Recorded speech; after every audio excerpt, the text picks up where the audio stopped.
on a small beach where we can do a landing on.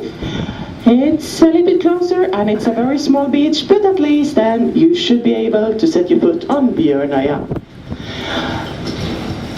You have to dress in waterproof clothing, blue jacket, rain jacket, and especially rain pants.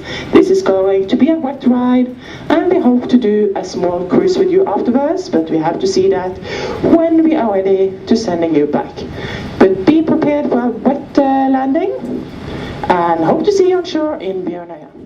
The island of Bjørnøya is situated between the Norwegian mainland and Spitzbergen, and is the southernmost part of the Svalbard archipelago. The sea around the island is rich in fish and therefore nourishment for the large populations of seabirds. William Barentz discovered Bjørnøya in 1596 during one of his attempts to find the Northeast Passage. Bjørnøya's history revolves around hunting, particularly that of walrus, polar bears, seals, whales, and seabirds. In the 1900s, coal and galena were extracted for a short while. Weather observations have been carried out since 1923. Today, Bjørnøya is important for scientific research, especially that of seabirds and environmental contaminants. Bjørnøya was officially made a protected nature reserve in 2002. Bjørnøya seems small in the vast Barents Sea that surrounds it, only 20 kilometers long from north to south and about 15 kilometers at its widest. The island has an area of 178 square kilometers. The north and west is predominantly a plateau, while the south and east are dominated by tall mountain formations. The dolomite pillars rising from the sea are famous landmarks on the seaward side. We spent our morning on a very nice beach on Bjørnøya, or Bear Island, the southernmost tip of Svalbard, in the middle of the Barents Sea. We had strong wind and snow showers during the morning, but the bay was quite sheltered, and so we could enjoy our time on shore. Next to the beach we had a wonderful bird cliff, where lots of northern fulmars were still sitting on the nests at the end of the breeding period. We could easily watch them interacting, calling and flying in and out of the colony. Bear Island is famous for all different kinds of seabirds, like kittiwakes and guillemots and others. The island is a nature reserve, but we came a bit late in the season so that most of the birds had left the colony already. Aka S. Benston, an expedition team member, wrote the following poem, Chilly Fall Gratitude. Early morning in the fjords, mountains use the sea mirror with their white glacier coat to look cool. Look out the window, fresh clean air, or snow, wind, and fog. Bright white icebergs sailing by, different colored striped mountains we pass by. Get dressed warmly, get the equipment ready, before every landing we have to do before time passes by. The ground has its fall colors, not much snow yet, night frost though. The fox is not white yet, the geese are not gone yet, the bearded seals are laying on ice floes, the polar bear track now and then on the ground. The polar bear is hiding from us, we see a glimpse of it though. And the huts can still be entered, without shifting the snow yet. The ground is dangerously slippery though. Svalbard, Spitzbergen, mit der Spitzberge, already winter with snowy windstorms, with bird cliffs and long glacier fronts. Northern lights will play up in the sky, wherever you go up north, only if the skies let you through. I thank Fram for the new journeys.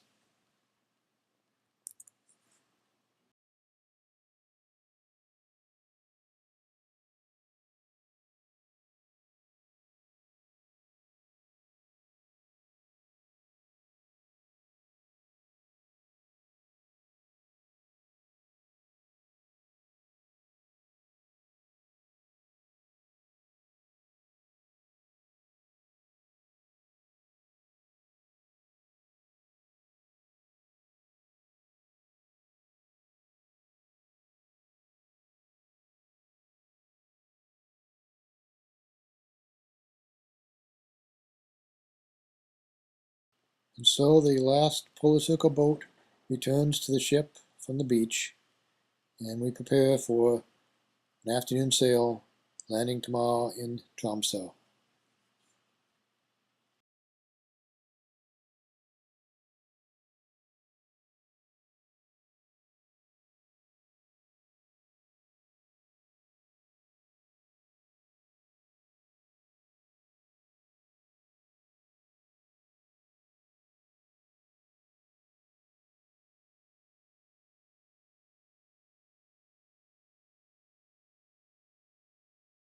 Tell about the original Fram when we're now sailing towards Tromso. Because we have nearly done the same route as the original Fram did in 1896, when it finally get out of the ice after drifting across the Arctic Ocean. It came out of the ice outside of Spitzbergen and then sailed nearly the same way we have done back to the Norwegian coast.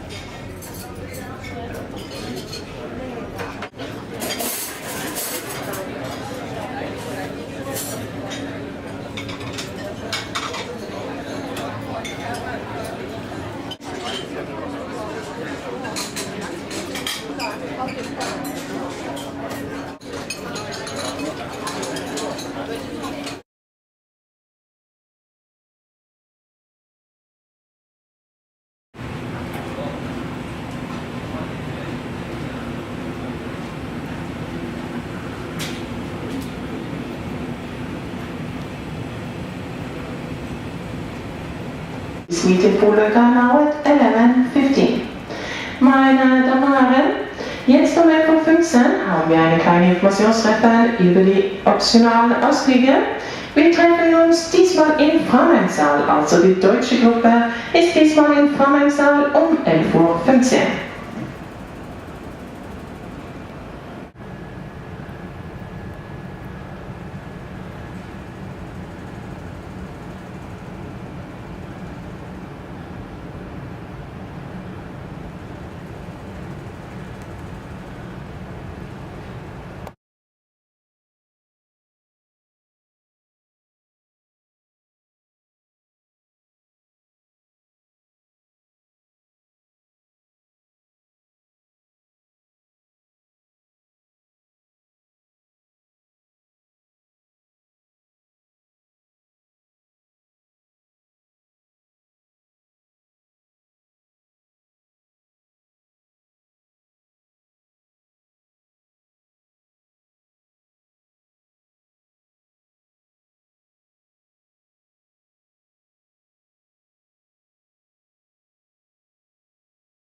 Suddenly we have snow.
beautiful day at the moment.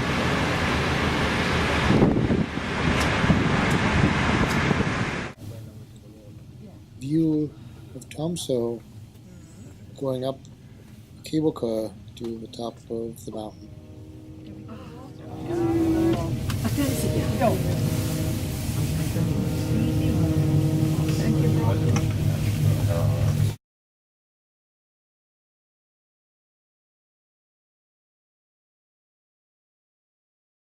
We arrived into Tromso just after lunch in brilliant light and blue skies. The sun never gets really high in the sky in the Arctic, even in midsummer, but now the sun stays relatively low and makes for wonderful images.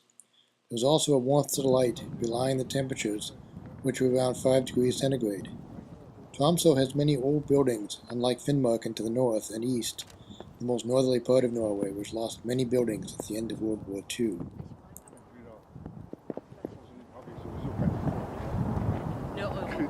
Also, ah. Ja, und natürlich Euro. Ja. Gut, Ja. viel Spaß. Ja, Jo. gleichfalls.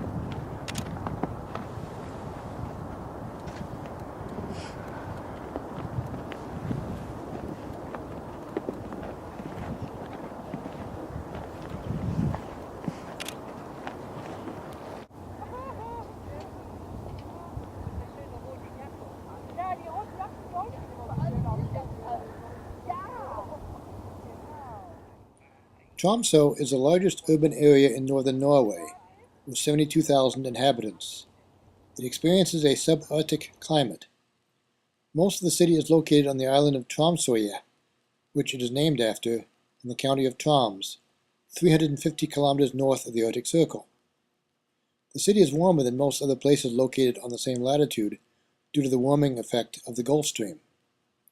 Tromso is in the middle of the Northern Lights zone and is one of the best places in the world to observe the aurora. The area has been inhabited since the end of the Ice Age. Archaeological excavations have turned up artifacts and remains of buildings estimated to be 9,000 to 10,000 years old. The center of Tromso contains the highest number of old wooden houses in northern Norway, the oldest house dating from 1789. The Arctic Cathedral, a modern church from 1965, is probably the most famous landmark in Tromso. The city is a cultural center for its region, with several festivals taking place in the summer. During the 1800s, Tromso became known as the Paris of the North. The reason is generally assumed to be that people in Tromso appeared far more sophisticated than visitors from the south typically expected. By the end of the 19th century, Tromso had become a major Arctic trade center from which many Arctic expeditions originated. Explorers like Amundsen, Nobel, and Nansen made use of the know-how of Tromso on the conditions of the Arctic, and often recruited their crews in the city. The Northern Lights Observatory was founded in 1927. Major developments were the opening of the Tromso Airport in 1964, the University of Tromso in 1972, and the Norwegian Polar Institute in 1998 that was moved from Oslo.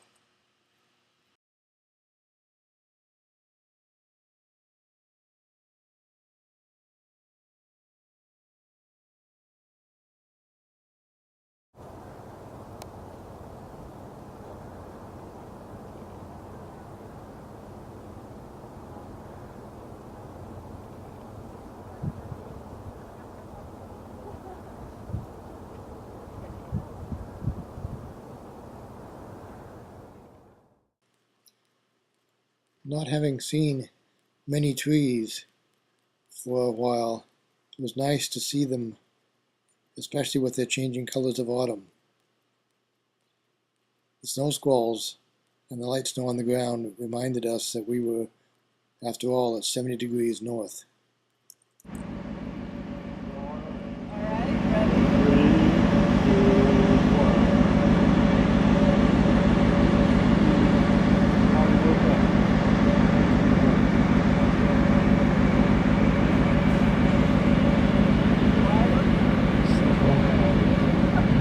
So here we walk through on the way up to the cable car.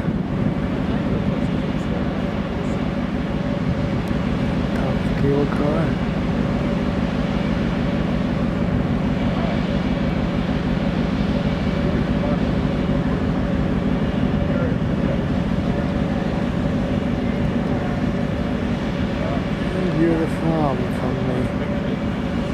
look at the northerlies, which is pretty fast. Tromso, northeast is heading south.